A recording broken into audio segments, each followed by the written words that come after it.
Hey guys, it's Friday on Transtastic, and this week we are sending a message to our past selves, like a video letter, like what we would say to our past selves. And some of us have chosen a more poetic route, some of us have chosen to tell our past selves what's going to happen to them.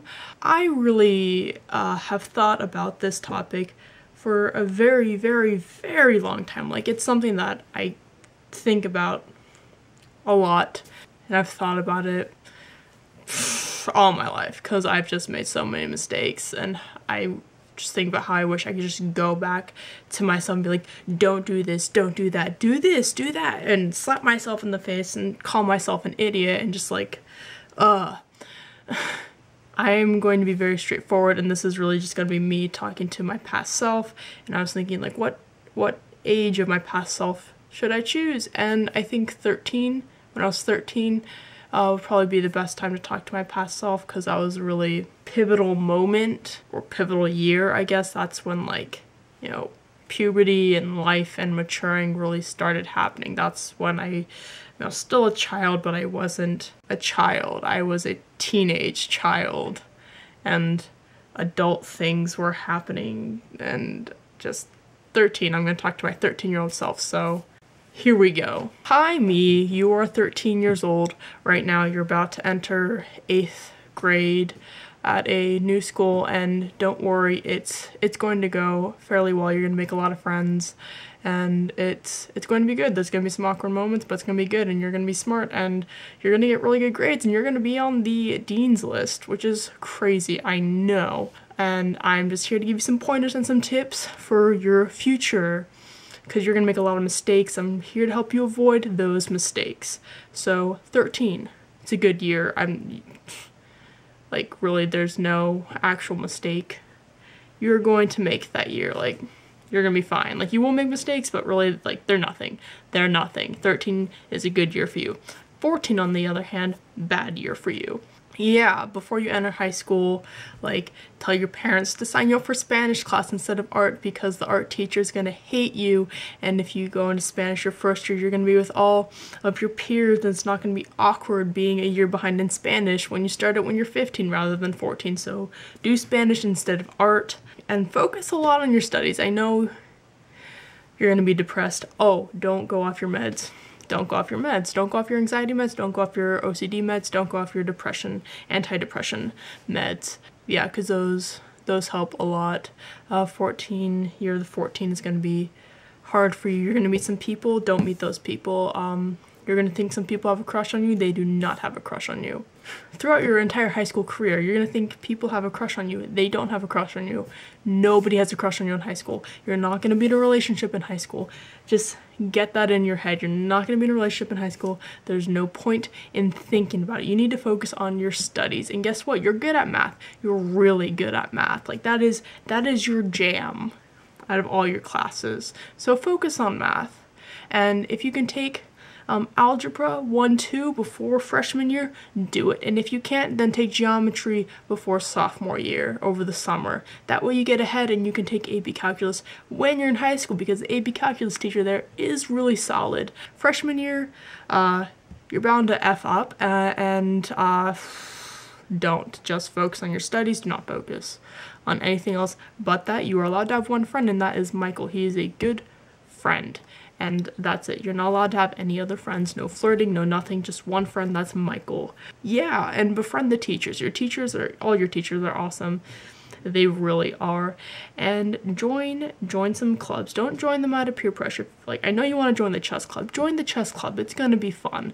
Just join some clubs. Maybe some music clubs. Maybe some acting clubs.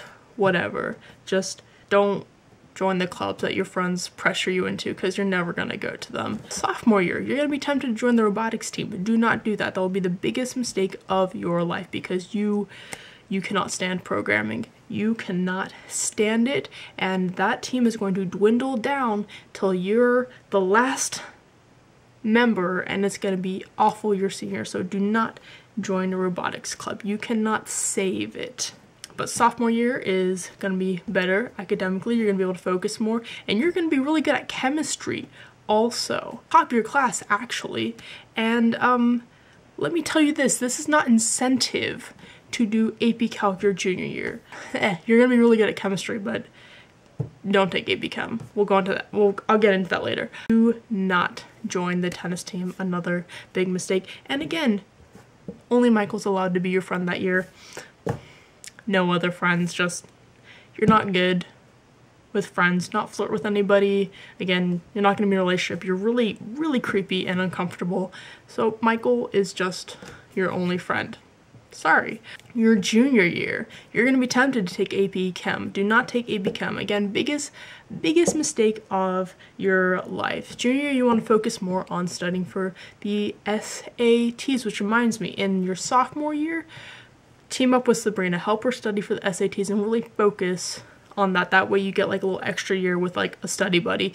I know you and Sabrina don't get along, but do it anyway. So junior year, do not take AP Chem. The only AP class I'm allowing you to take is Honors English, and even then that's not really an AP class. Yeah, just don't take AP Chem. Take physics. That's a good alternative. And take art, some sort of art class. You'll like it. Yeah, junior year is just a really stressful year. Focus more on the SATs and ACTs and doing well in your classes rather than trying to take AP classes. And still do clubs. Senior year, I'm allowing you to take AP English Literature and then take AP Physics and AP Calc. That's it. Do not take AP Government. That's going to be a big mistake again. And again, one friend, just one friend only. And I know you're thinking about applying to colleges, but honestly, you are not mature enough for colleges. You may be ready to do like the coursework, but the emotionalness, you are not ready for the emotions that come with college. Like, college is awesome, but it's going to be an emotional roller coaster. Not because you're going to miss home, but it's a whole nother level. So go to community college and then transfer out of your entire high school career. You're gonna realize you like girls, and you're gonna realize you identify as a guy. Don't tell mom and dad this. Just don't. They're gonna try their best to make you a girl, and it's gonna be really sucky, and it's gonna make you really depressed, but really, you'll push through it. They're never gonna accept you. They're gonna try and convert you. And as I said, it's gonna be really sucky, but just don't tell them. Don't tell them. It will make things worse. It really will. And also focus on architecture, because that's going to be your jam. Architecture is where you're at. You're not going to be a cartoonist. I'm sorry. That's out the window. And I think you realize that. But architecture, you're going to be really good at that. Really, really good at that. So even maybe try an architecture class. Create an architecture club in high school. You know, that's something really good on college applications. But then again, you're going to community college, which is not a bad thing. It's a good thing. It's going to save you money. It's going to save you time. Do a sport also. Either stick with rock climbing, because you're pretty good at that, or at least you get really good at that, or do rugby. You're gonna suck at rugby initially, but you're then gonna be bomb ass at rugby. Rugby is awesome. It's really awesome. Yeah, try and lose some weight, because you have the capability to be really athletic. Like, you have an athlete's body. I know it doesn't seem like that because there's a lot of fat on your body, but you have an athlete's body, and damn, you can run. You can run, and you will like running. How do I know this? Because I like running. I like it.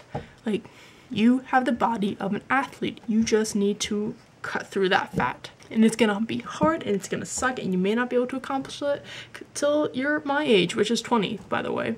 But yeah, you're in for a rough road ahead of you, and I'm just saying, focus on your studies, stay on your medication. Michael's your only friend. Also, apologize to Sabrina. I know you don't think you've done anything wrong. I know you think Sabrina has been another bitch to you. But really, she is taking the hit for you for all these years, because mom and dad are fucking crazy. They are really crazy, and Sabrina sees that, and she has to deal with that. That way you don't deal with it for all those years until she leaves for college. Then you deal with it, and you're just like, oh fuck, Sabrina was right. Mom and dad really are crazy. Sabrina's not a sociopath. So apologize to Sabrina. If she makes fun of you, deal with it. Do not do anything back. Just apologize and say, what can I do to be a better sibling?